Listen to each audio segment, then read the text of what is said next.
forward. We've always been here, and we've never been easier to find. CBS Chicago, for the love of Chicago.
This is breaking news from CBS News Chicago.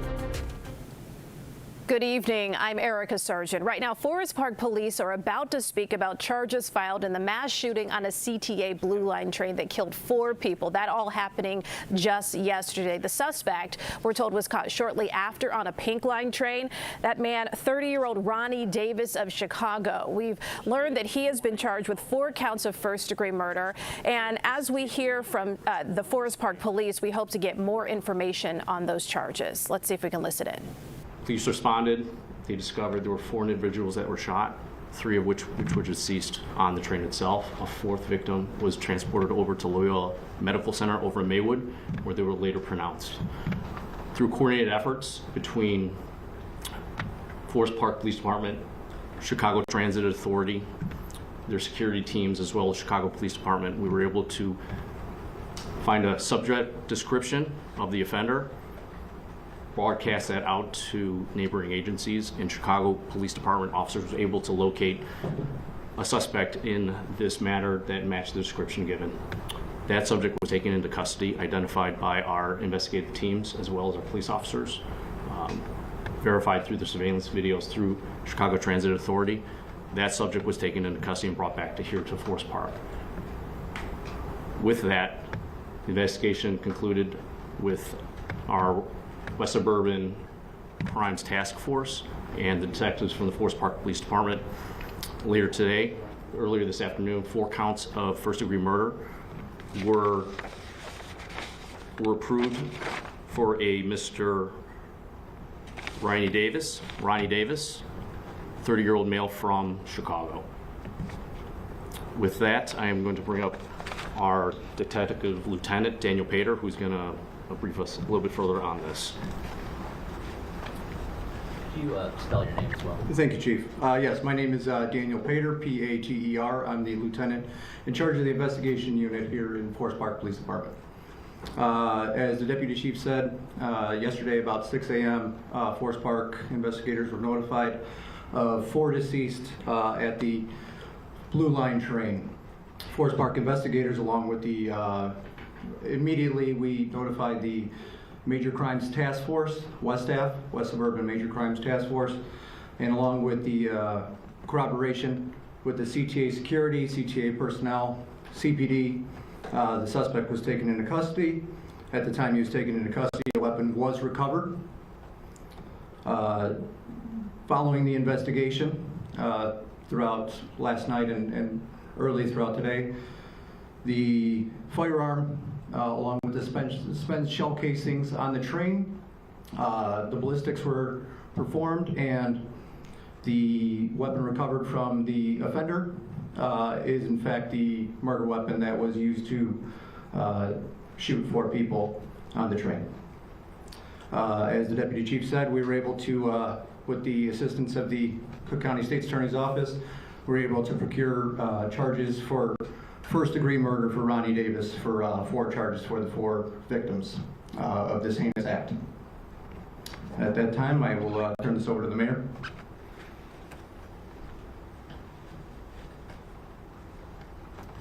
Hello, my name is Rory Hoskins, and I serve as mayor here in the village of Forest Park.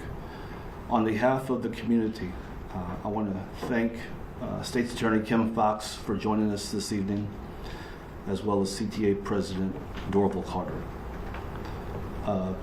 Before this incident, and going forward, Forest Park has enjoyed a good partnership with the CTA. This was an incredibly unfortunate act, a criminal act, a loss of life that we all grieve for. And when we make statements calling for additional resources, it's really not to cast blame, so I want to make that clear. This outcome, this press conference, is the result of great collaboration between the Chicago Police Department, the Suburban Police Department, the Forest Park Police Department, and other partners who helped to solve this crime and bring these charges, having done all their due diligence. So having said that, again, I want to thank our police department for their hard work and the entire team here in Forest Park. I want to reiterate thank you to our partners, State Attorney's Office, Attorney Kim Fox, and President Carter, and I'll turn it over to State Attorney Kim Fox. Thank you. Good evening. Together we gather here today to address a horrific, heinous, and inexplicable act of violence that has impacted our communities, from the city of Chicago through to the village of Forest Park. As you have heard, the Cook County State's Attorney's Office has approved first-degree murder charges against 30-year-old Ronnie Davis, who shot and killed 4 people in the early morning hours of September 2nd on the CTA Blue Line. Our thoughts and deepest condolences are with the families and the loved ones of the victims as they navigate this truly unimaginable loss. Davis will appear in first appearance court tomorrow at the Maywood Courthouse beginning at noon. I want to thank the Forest Park Police Department, including Deputy Chief Christopher Chin, who is with us today, for their diligent investigation and their unwavering commitment to justice. Their partnership has been instrumental in bringing this case forward so quickly. I also want to commend the exceptional work of our Felony Review Unit, which was also relentless in its efforts to bring justice in this case. Their work in this case, in every case brought to our office, is a testament to their dedication and professionalism of this team, which works around the clock to keep our communities safe. In addition, I would like to recognize Mayor Rory Hastings of the Village of Forest Park for his strong leadership and support during this difficult time for his community. I too am grateful to have CTA President Dorval Carter here with us today. The safety of our public transportation system is critical, and I appreciate his ongoing efforts and commitment to ensuring that the CTA remains a safe and a reliable resource for us all. There is an absolute urgent need to address safety in our communities. We should be free to ride the train, to do yard work, gather with friends on a front porch. Public transportation should be a safe space for everyone, and we must work together to ensure that every resident feels secure in their daily lives, whether at home, at work, and traveling on our transit systems. No place or time should be off limits because of crime. Each of us here standing today in the Chicagoland area are feeling the impact of this. I would remind us that just 2 weeks ago, the city of Chicago hosted over 50,000 people for the Democratic National Convention. That Chicago demonstrated its beauty and its culture on a national and international stage. We lived up to our reputation of being a world-class city and what we know our communities can be. And the incidents over the last 24 hours is a stark reminder of how far we still have to go.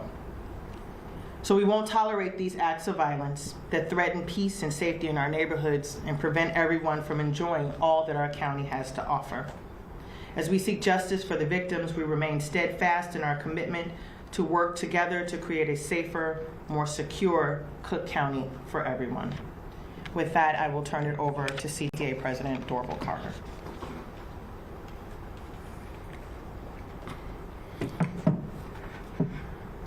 Thank you, Madam State's Attorney. At CTA, we care deeply about the safety and security of our riders. I want to express my appreciation to the CTA employees who worked tirelessly to assist during this investigation. As soon as this matter came to light, CTA immediately deployed resources to assist police in their investigation, including reviewing and providing relevant security camera footage that was vital in leading to an arrest in a very short amount of time. To our riders, we want you to know that we hear you and we understand your concerns about safety.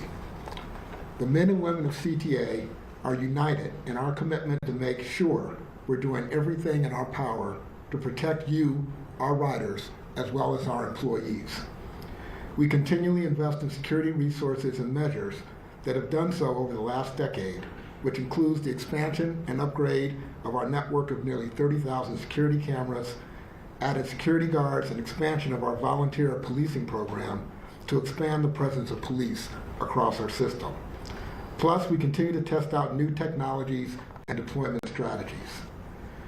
This heinous crime has shaken our community, not just the residents in Forest Park, but all who rely on CTA for transportation. We pray for those who lost their lives and offer our sincere condolences to their loved ones and all those affected by this terrible violence. I also want to extend my thanks to the Cook County State's Attorney's Office as well as the police and fire personnel who responded to this incident. While this investigation and prosecution remains ongoing, the CTA will continue its cooperation with the local law enforcement officials and the State's Attorney's Office to provide any additional information that they may need from CTA. And at this point, I will turn it over to Rachel Intier.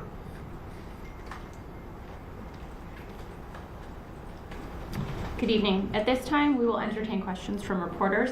I do ask that we remain on topic, one question per reporter, and then you can pass the mic. CTA President Carter, among many issues this brings up, the issue of folks sleeping on trains. Were they homeless, and is CTA doing enough to ensure that there aren't folks that wind up sort of basically housing themselves on trains for their own safety? Well, first of all, I can't speak to the question of whether or not they're homeless, whether or not these individuals were homeless or not. I think that's something that the state's attorney and the police will speak to at a later time. What I can tell you is that around the issue of homelessness itself, we have engaged and have provided more resources to support people who are homeless on CTA than ever in the history of our agency.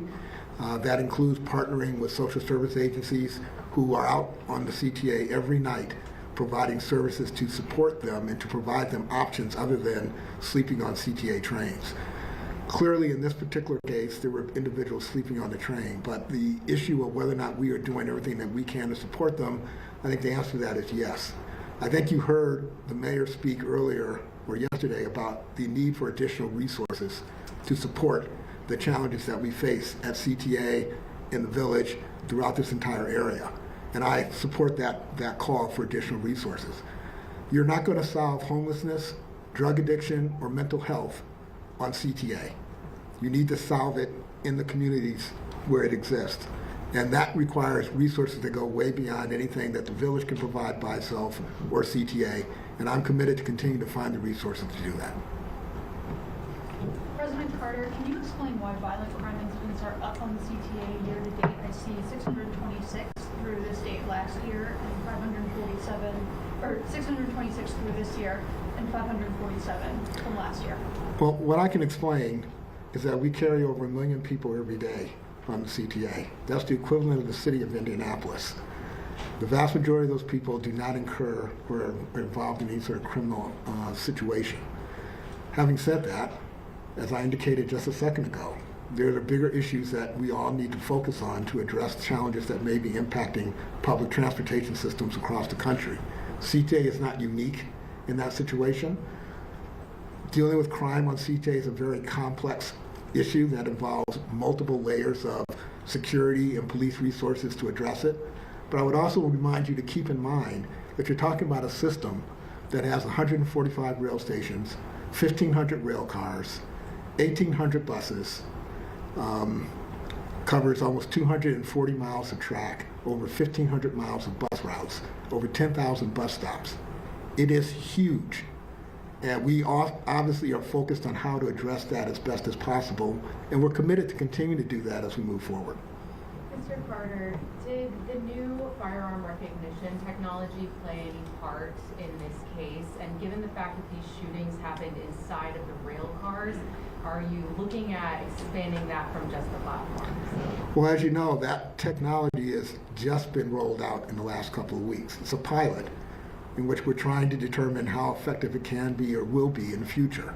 It was not a factor in this particular case. Having said that, the question of whether or not we'll expand it going forward is something that we'll evaluate once the pilot is complete. Deputy Chief or Lieutenant, do you have any kind of discernible motive at this time that you can comment on? And also just, can you describe in more detail the effort using perhaps surveillance video to track down the suspect? Surveillance video was key. Absolutely, partnering with CTA Security, that was absolutely key in apprehending the offender in this matter. As far as motive, that's where the state's attorneys and everything like that, we're still working on that investigation, but we don't have any motive at this time. And just one, in terms of this, it took about 90 minutes to track him down. Is that correct? On Pink Line train, was there anything in particular about his movements that, or can you just describe, did he say anything, or was there just the effort to arrest him?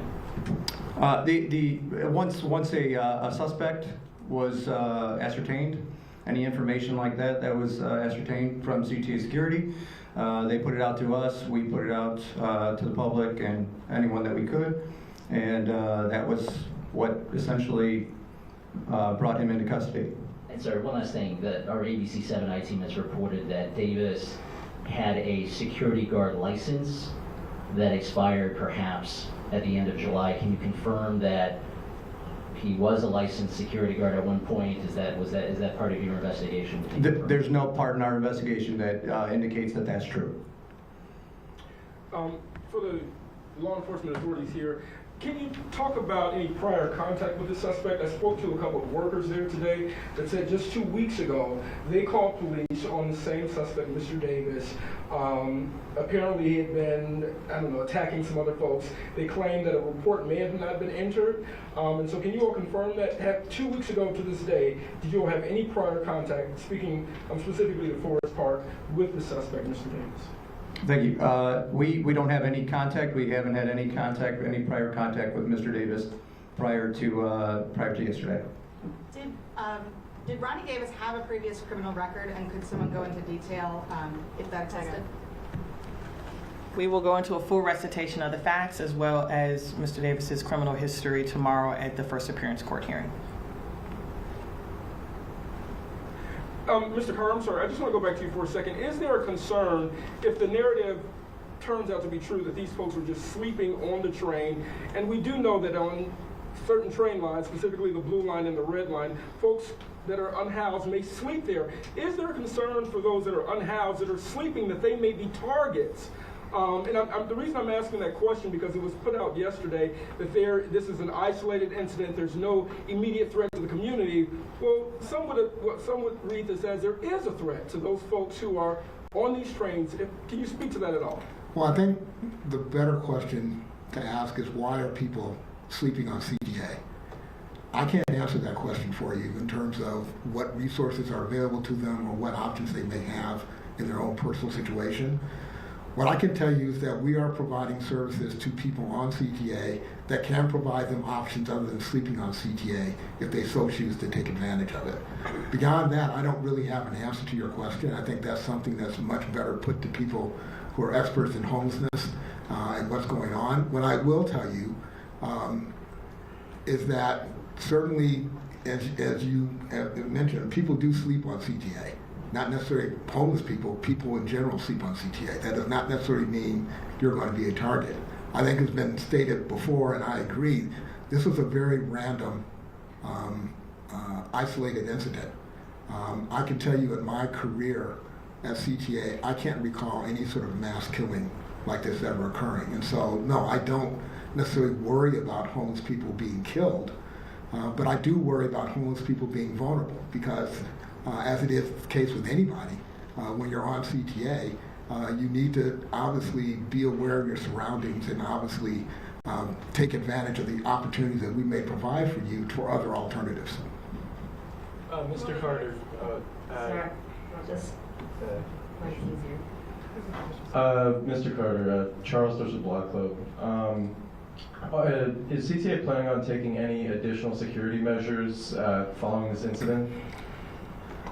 CTA on a daily basis reviews our security measures and works very closely in coordination with the Chicago Police Department, our partners at the Forest Police Department, and a number of other suburban communities to address what we think are concerns or issues that we need to address. And we'll continue to do that.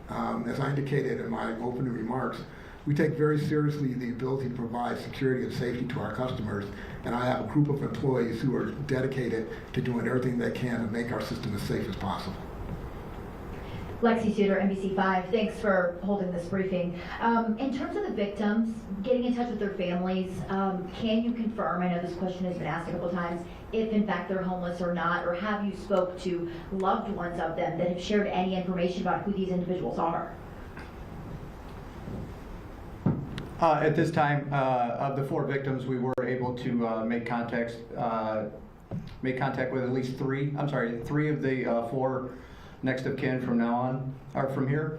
The 4th individual, we're still trying to locate the next of kin. And as to whether or not they were homeless or not, we don't have any information that proves or disproves otherwise. I just have one question and then maybe one quick follow-up. As I understand, the CTA Police there were CTA Police about 40 years ago, and in light of this, I know the cost of bringing something like that back might be astronomical, but is that something that could be looked at? And just on that note, as I understand it, suburban police departments don't immediately have access to CTA surveillance. In a case like this, obviously Chicago does. Is it worth expanding and kind of consolidating that system? And then if anybody can answer where in the pink line the apprehension was made, that would be great. Thank you. So, you're right. The CTA Police Department was disbanded 40 years ago. Part of the reason that was done was that there was a belief, which I also believe in, that working through the Chicago Police Department, who had resources that were vastly more superior than anything the CTA could have, was a much more efficient way of providing policing services to CTA. Chicago Police Department does have a dedicated transit unit to the CTA, and so it's not right to just say that there isn't a dedicated police force. It's just contained within the Chicago Police Department. The camera system is something that we work in conjunction with all the police departments on. Certainly, we don't have any issue with expanding that to other police departments if they wish to have access to it.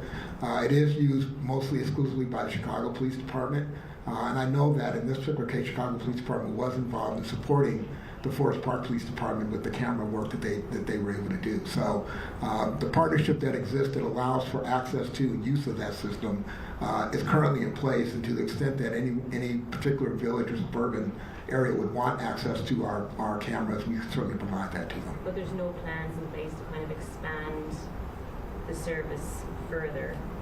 No, there's no plan in place, but the access and availability is always there. So, recognize that for many suburban police departments, there may be like 1 station or 2 stations that's in their entire suburban area.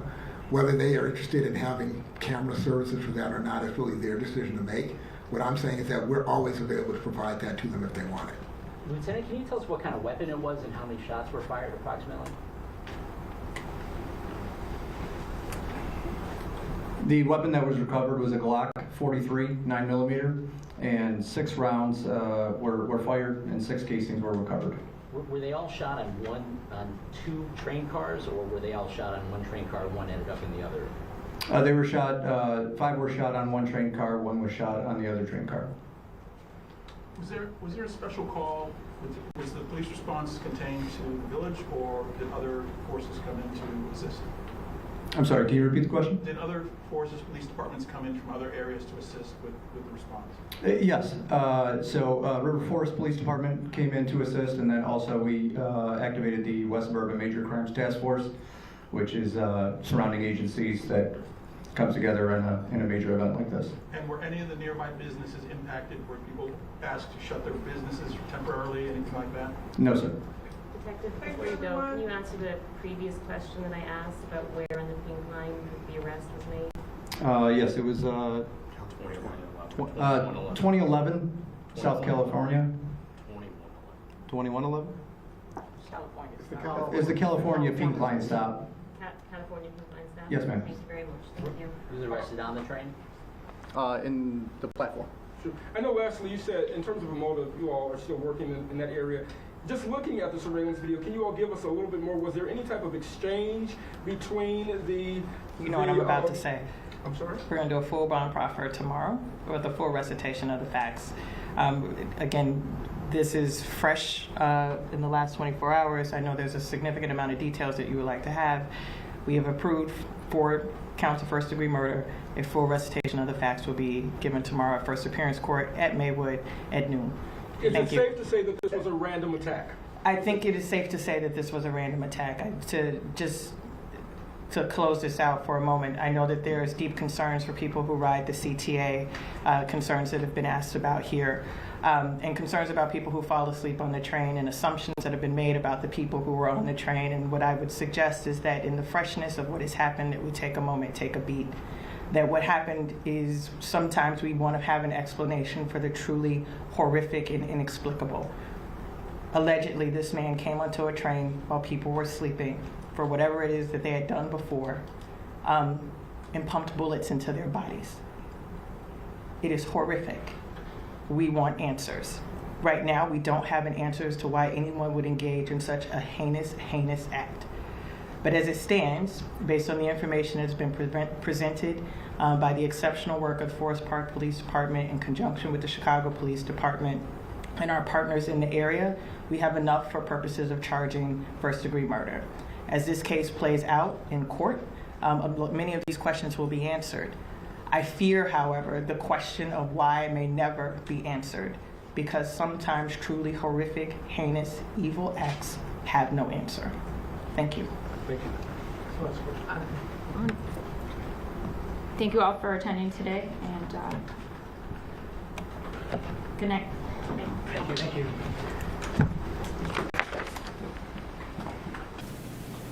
So we've been listening in to the Forest Park Police Department as well as the state's attorney, the CTA president, talking about this mass shooting that occurred yesterday, and now the charges officially being announced from the state's attorney and the Forest Park Police Department. Those against 30-year-old Ronnie Davis for the shooting of 4 people who were sleeping on the CTA Blue Line train on the holiday, and now we're learning more information about how they were able to track this man down. They say that surveillance video played a key role in this, and police saying that a weapon that through ballistics was able to be tied to the shooting was found on the offender. Now, the big question still not answered tonight is a motive. The state's attorney talking there as well as the police department about how they don't know. They have not identified a motive yet.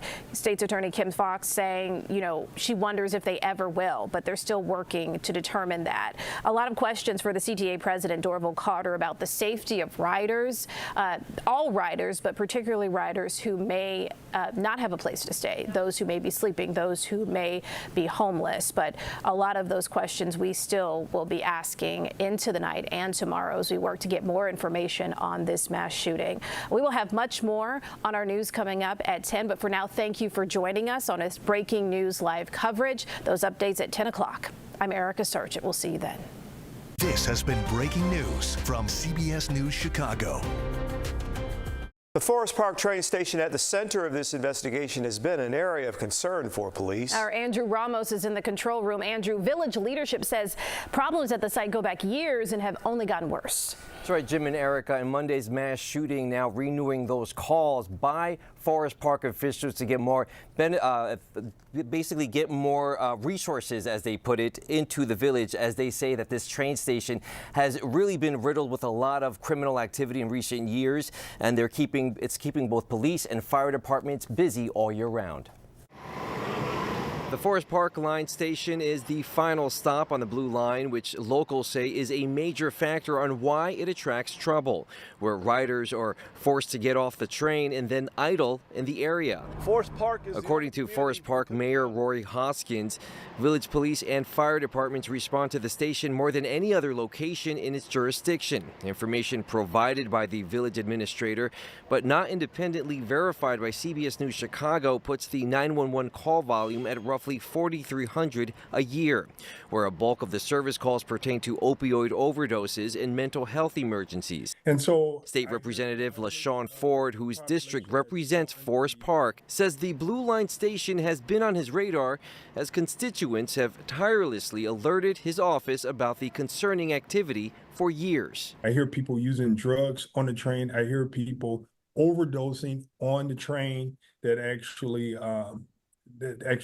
have died on the Blue Line as a result of drug overdose. And you see drug deals going on. So there is a recipe for situations like this to happen. Now, State Representative Ford tells me that he's now working with the mayor of Forest Park to get those much-needed benefits into the village, where they're going to first seek assistance through state programs, and then, if necessary, will reach out to the governor. Live in the control room, Andrew Ramos, CBS News, Chicago. Andrew, thank you. A woman was shot inside an apartment in West Ridge, and it's not clear if it was a stray bullet or if someone meant to fire into the building. The 25-year-old was in the home near Fitch and Rockwell early this morning. She heard a window break and realized she had been shot in the back. She is in fair condition right now. No one is in custody. Breaking right now, the U.S. Department of Justice has charged several senior Hamas leaders over the October 7th terrorist attack. The indictment is the first criminal step by the Justice Department to hold people accountable for the attack in Israel. The criminal complaint includes charges of conspiring to provide material support to a foreign terrorist group, resulting in death. The charges come as Israeli Prime Minister Benjamin Netanyahu is pushing back against growing pressure